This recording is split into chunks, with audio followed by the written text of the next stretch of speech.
అనంతపురం జిల్లా ఆత్మకూరు మండలం సిద్ధరాంపురం ఎస్సీ కాలనీకి చెందిన మల్లయ్య, ఈశ్వరమ్మ దంపతులు గత 21వ తేదీన జరిగిన అగ్ని ప్రమాదంలో తమ ఇల్లు కాలిపోవడంతో సర్వం కోల్పోయి కుటుంబం నిలువ నీడలేక నిరాశ్రయులమయ్యామని వాపోయారు. ఇంటిలోని వస్తువులు, డబ్బులతో సహా కాలి బూడిద అయిపోయాయంటూ ఆవేదన వ్యక్తం చేశారు. ఈ విషయంపై జిల్లా కలెక్టర్ కార్యాలయాన్ని ఆశ్రయించగా అధికారులు మేము ఏమీ చేయలేమని చేతులెత్తేశారని గోడు వెళ్లబిచ్చారు.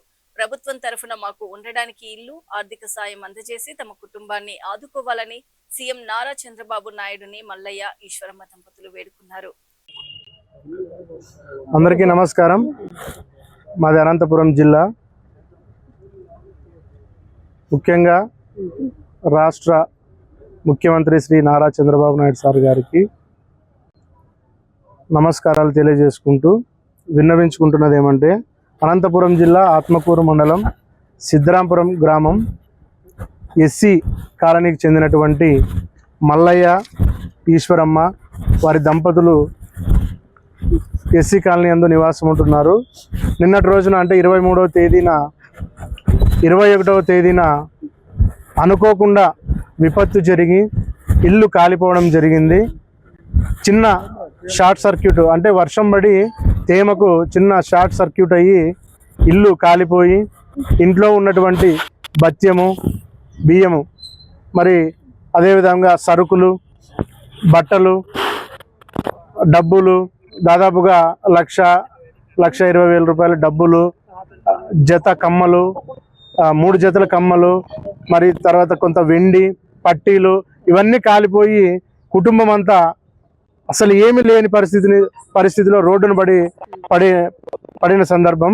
ఇప్పుడు వాళ్ళు పూర్తిగా స్టార్టింగ్ నుంచి మళ్ళీ ఆ కుటుంబము ప్రారంభం చేసుకోవాల్సిన పరిస్థితి. ఇందులో ముఖ్యంగా ఇంటర్మీడియట్ చదువుతున్నటువంటి అమ్మాయి ఆ ఇంట్లో ఉంది. ఆ అమ్మాయికి సంబంధించినటువంటి 10th క్లాస్ మార్క్స్ కార్డు కూడా కాలిపోవడం జరిగింది. కాబట్టి ఏ ఉద్యోగానికైనా కూడా 10th క్లాస్ మార్క్స్ కార్డు అనేది చాలా ముఖ్యం. కాబట్టి అది కూడా కాలిపోయి వారి కుటుంబము చాలా దీన స్థితిలో రోడ్డును పడిన పరిస్థితి. కాబట్టి ఈ విషయం పైన సంబంధిత ఎంపీడీఓకి, ఎంఆర్ఓ గారికి స్థానిక పోలీస్ స్టేషన్లో ఫిర్యాదు కూడా చేయడం జరిగింది. ఈరోజు 24వ తేదీ అనంతపూర్లో మరి రెవెన్యూ భవన్లో జరిగినటువంటి PGRSలో కూడా ఫిర్యాదు చేయడం జరిగింది. కాబట్టి ఇటువంటి అనుకోని విపత్తులు జరిగినప్పుడు ప్రభుత్వం కూడా ఈ పేదల పట్ల సానుకూలంగా స్పందించి వారికి నిజంగా జరిగినటువంటి అన్యాయాన్ని గుర్తించి మరి ప్రభుత్వం ద్వారా అది ఎంత నష్టపరిహారం జరిగిందో అని ప్రభుత్వాధికారుల ద్వారా ఎంక్వైరీ చేయించి వారి కుటుంబాన్ని కూడా ఆదుకోవాలని చెప్పేసి ఈ వికలాంగుల హక్కుల జాతీయ వేదిక తరపున, మరి వికలాంగుల సంఘాల తరపున, ఎస్సీ సంఘాల తరపున మరి ప్రభుత్వాన్ని వేడుకుంటున్నాం. మరి చూడండి, పెద్దమ్మ మరి 3 రోజుల నుంచి అన్నం కూడా తినుకోకుండా చాలా బాధతో, చాలా శోకంలో మునిగిపోయింది.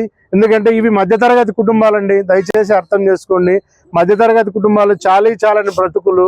మరి కూతురు పెళ్లి ఉందని ₹1,20,000 దాచుకోవడం జరిగింది.